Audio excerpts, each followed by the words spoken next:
আরে বস, কি করছো? লাইভ শুরু হয়ে গেছে তো।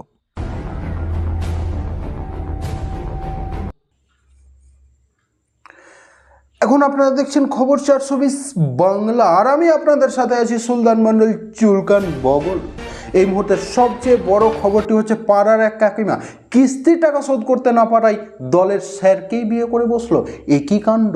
তাকে জিজ্ঞেস করতেই বলা হচ্ছে, আমি কি বলেছি আমি নির্দোষ? আরে দাদা, কি করলে এটা? এত জোরে হুস করতে হয়? ক্যামেরাম্যান তো প্যান্টেই মুতে দিল।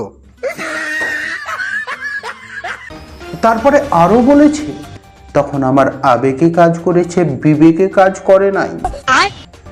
তারপরে টাটকা খবরটি হলো, এক বন্ধু আরেক বন্ধুর বউকে নিয়ে পালাতে গিয়ে পায়খানাতে পা ঢুকে ভাঙলো তার পা। চলাফেরায় প্রচুর অসুবিধা, কিন্তু সবচেয়ে বেশি অসুবিধা তার হাঁকতে বসে।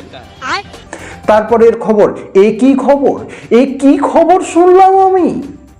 হোম টিউশন পড়াতে গিয়ে এক শিক্ষক একদিন চা খেতে না পাওয়ায় অভিভাবক অভিভাবিকার সাথে মারপিট করলো এবং মাথা ফাটালো না জানিপুর কে জানি পাড়ার সেই শিক্ষক। তারপরে সবচেয়ে বড় খবরটি হচ্ছে বিয়ে বাড়ির একটি খবর। বিয়ে বাড়িতে গিয়ে মাথা ঘুরলো এক বন্ধুর। কেন মাথা ঘুরলো? কারণটি হচ্ছে, যে সকল বান্ধবী 2 বছর আগে সিলেবাস নিয়ে গল্প করত, সেই সকল বান্ধবীরা এখন গল্প করে ছেলে পিলে নিয়ে।